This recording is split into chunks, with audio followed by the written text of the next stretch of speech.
and welcome to this edition of The Boston Show. I'm your host, Francesco Tartaglia.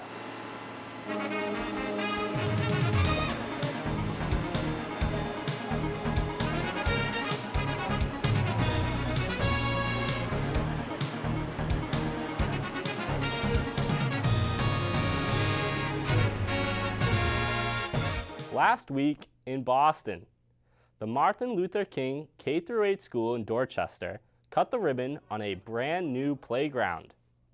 This event ties into the school's Fit for a King initiative, which is a collaborative effort between families, students, and the Boston chapter of Links Incorporated, a local nonprofit. Fit for a King is a health and wellness project that takes place annually at the King School. You have to be intentional about the building of healthy communities. The health of the individual, the family, and the community are inextricably linked. The new play equipment and newly designed fields and open space will serve both the school and the neighborhood during off-school hours. Thank you to the kids for being patient, because you're waiting for a long time, and we're going to make sure, not just in this neighborhood, but every neighborhood in the city, we have good, safe places for you guys and girls to come out and enjoy yourself and play, but also learn. $825,000 in choice funds were used to design and build the new playground. Older Americans Month continued as Xerox sponsored a spring fling party for seniors. The event is held to welcome the warm weather as spring approaches and to celebrate new beginnings. Happy Spring Fling! Yay! We couldn't have a better day for Spring Fling, right? This year, Xerox has doubled their usual contribution to $10,000. Mayor Walsh announced his Building a Better Boston plan at the Adams Branch Library in Dorchester. Building a Better Boston is Mayor Walsh's $1.9 billion five-year capital plan. It includes 324 projects ranging from parks and playgrounds to roads and bridges, from libraries, schools, and community centers to new fire apparatuses and fiber optic networks. The investments that we're making is your investment. We're making investments in this neighborhood and other neighborhoods. We want to improve not just the ability for access to library, we want to improve the public health, quality of life, and equity, and we want to make sure that everyone has the same opportunities. The city is planning, prioritizing, and funding renovations, upgrades, and replacements of its fixed assets: buildings, open space, roads, bridges, technology, through this five-year plan. Artistic group Outside the Box will be returning to Boston Common this summer. The premier Performing Arts Festival is set to return to the Common July 13th through the 17th, marking the third installment of the popular artistic celebration. It's a celebration of the performing arts of our city, unlike any other, and it's a mixture of international and platinum-selling artists sharing the stage with some of our most very deserving local talent. Outside the Box showcases local, national, and international performances across all art genres, including music, theater, dance, spectacle arts, magic, and arts education. The event is generously sponsored by Capital One. City officials announced the upcoming Adidas Street Meet. The track and field event will take place on Charles Street on Saturday, June 18th.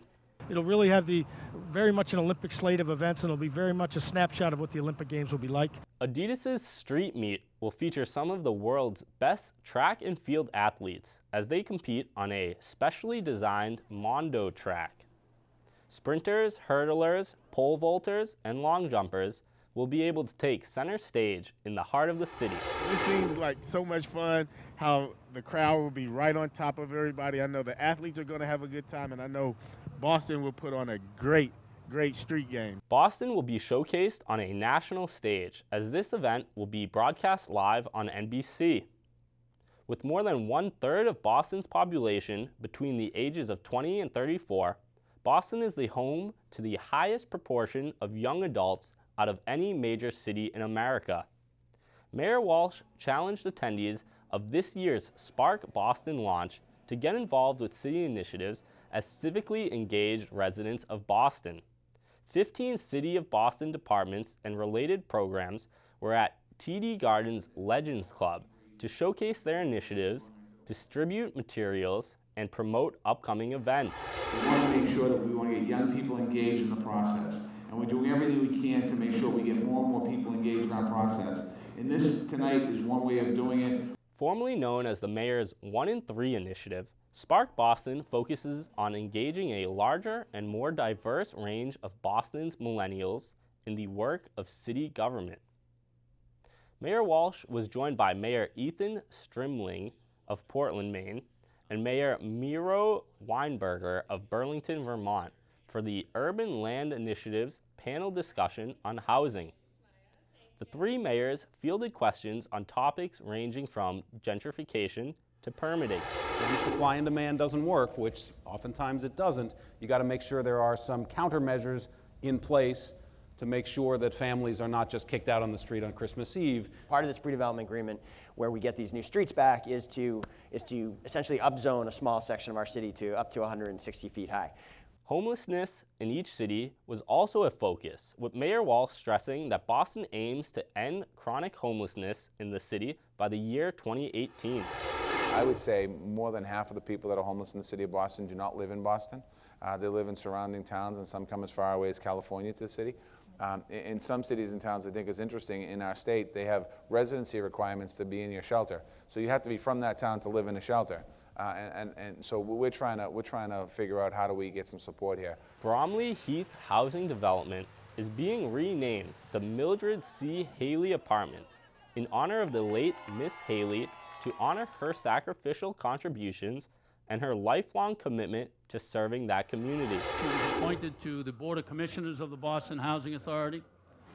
She then went on to serve the Roxbury community up at the State House as a state representative, and ultimately became the first tenant, as well as the first African-American woman to head up a large housing authority in the United States of America.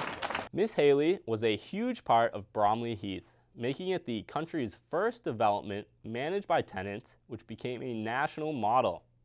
Miss Haley passed away 6 months ago at the age of 82. Santander held their In It to Spin It outdoor cycling challenge on City Hall Plaza. The cycling challenge is Santander's kickoff event to celebrate their sponsorship of the upcoming 17th annual Best Buddies Challenge, a 100-mile bike ride from Boston to Hyannis, which takes place in June. This is a 100-mile ride, all right? It's no joke. People are training hard for this. Also, there is a run walk, and it's all to raise money for Best Buddies. New England celebrities like Patriots running back James White and Channel 7 anchor Adam Williams captained 4 teams of 8 riders, facing off in 2 virtual 10K heats on bikes mounted to stationary CompuTrainers. Mayor Walsh presented medals to the race winners. The event supports Best Buddies International, a groundbreaking nonprofit dedicated to establishing a global volunteer movement that creates opportunities for one-to-one friendships, integrated employment, and leadership development for people with intellectual and developmental disabilities. Officials attended the groundbreaking ceremony of Boston East, a $71 million boutique mid-rise residential community on the East Boston waterfront. Boston East will feature 174 market-rate units, 26 affordable units, and 6 artist live and work units. The building will occupy land that has been vacant in East Boston since the late 1970s. I'm born and raised in this community, and this parcel has been a vacant lot my entire life. Wow. I never thought I was going to see this day. Located directly on the waterfront, Boston East is in the heart of East Boston's Maverick Square. Mayor Walsh cut the ribbon on a playground in Dorchester's Franklin Park. The new American Legion playground is part of the mayor's Parks First initiative to enhance green space across the city. This is an extraordinary playground. It represents a great investment here in Franklin Park. The plan to prioritize park renovation in the city came partly from the mayor's youth participatory budget. Young people from around the city of Boston said, this is what we want to see the money to. Action for Boston Community Development cut the ribbon on their new Skycap Lounge. The new campus includes the Thelma D. Burns Building, the Roxbury North Dorchester Neighborhood Opportunity Center, and Walnut Grove Head Start, which will serve 97 preschool-aged children. The center will also provide early Head Start services to 16 infants and toddlers. I am just at awe of how not only long it took, but the fact that it's been a long time coming for this building to finally be developed. It's been a long time coming. The additions provide services and opportunities to neighborhood residents such as job development, youth programs, computer training, and information about earned income tax credits. To watch any event covered in its entirety, stay tuned to Boston City TV. And to watch all new episodes of The Boston Show, tune in at 11 a.m. on Saturday mornings. Thanks for joining us on this edition of The Boston Show.